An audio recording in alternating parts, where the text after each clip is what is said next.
Hi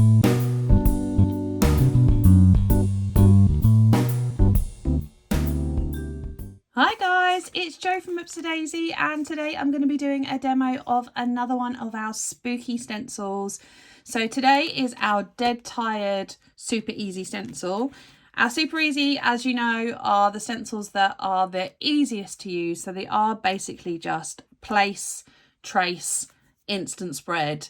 Not a lot of kind of working out needed for them. However, our Dead Tired stencil does have a little secret hidden factor to it to kind of elevate the spread from what you see on the stencil. And I just wanted to give a little quick run through of how to best use it to get the ultimate spread with it. So what you can see is that on a page you're going to end up with 4 coffin shapes and some bats. So across a double page spread you'll be able to have a weekly spread where each day has a coffin.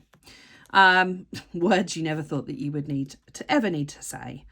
But in order to make it a little bit special, if you first of all take the stencil and trace it completely. So I'm just going to do the coffin elements for now. I'm going to leave the bats for afterwards. So we're tracing those coffins, and I'm going to trace the coffins at the bottom of the page. Excuse not being able to see just the bottom section. I've gone tight with the camera angle just so that you can really see what I'm doing up close. So we've got 4 coffins. You then take that stencil and you flip it horizontally, and then if you line it up to where you were before, you'll see that actually the coffins on the left hand side are slightly bigger than the coffins on the right hand side.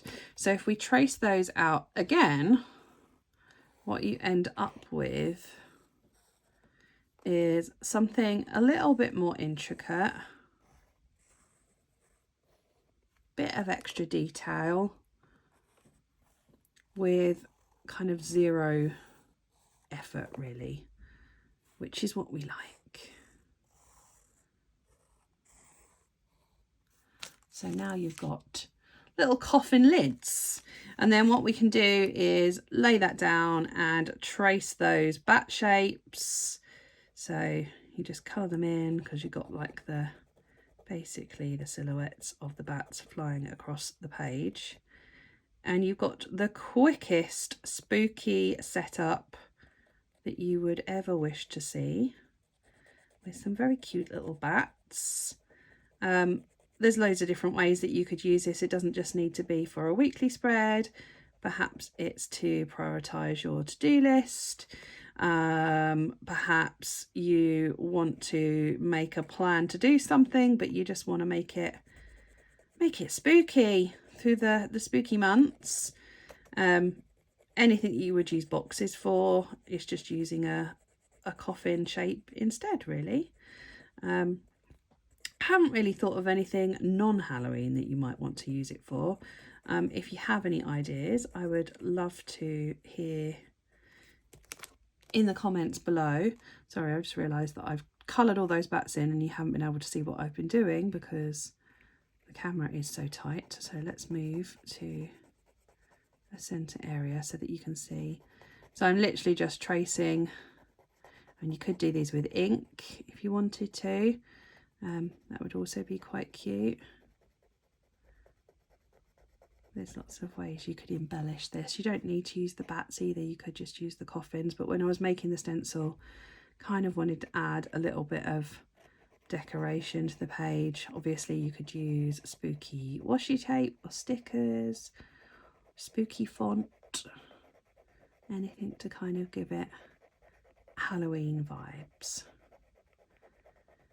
So we've put this stencil along with 4 of our other kind of spooky themed stencils into a bestseller collection, our spooky bestsellers, and that includes the Halloween stencil, which was the original Halloween stencil that I made when I started Daisy.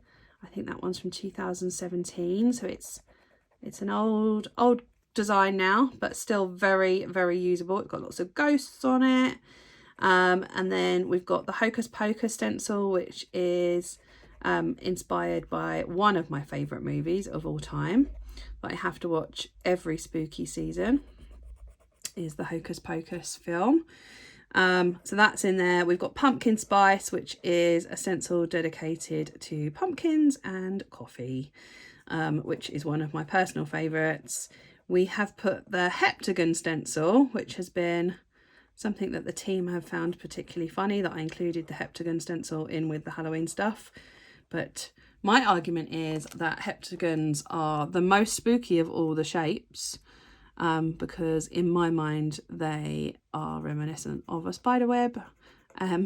If you want to see what I'm talking about, maybe go over and take a look at my Heptagon stencil tutorial, where I create a weekly tracker that features spiders and the Heptagon stencil. And then the fifth one is this Dead Tired stencil. So those 5 stencils are in our spooky bundle.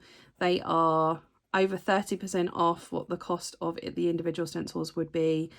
And if you are a subscriber to our monthly or quarterly subscription, or you are a VIP member, then it will be in the Bullet Journal Essentials section of the shop, which means that you get your stackable discounts on there. So you could be saving a lot on some very, very usable stencils that have stood the test of time. I think my pen is giving up the ghost a little bit. The irony. When the stencil's called Dead Tired, this pencil might be, or this pen might be dead tired. One last bat. Come on, pen. Don't die on me now.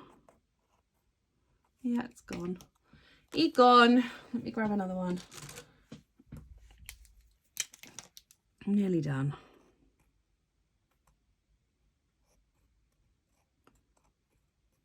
What I should have done in the first place is go to a thicker pen. Would have made this job easier. Top tip, use pens appropriate for the job. So this is the second video that I filmed doing a slightly tighter camera angle, and I'd love to know, for those of you that have been around on the channel for a while, is it helpful to see this sort of thing closer up, or would you rather me stick with my sort of far out camera angle? What works best for you? So this is my spread. Bats and coffins. So this is the Dead Tired super easy stencil, available in A5 and B5, or in our bestseller spooky collection. Pop in the comments below if there's any stencils that you'd like to see me feature on our close-up stencil section, and I will speak to you all very soon.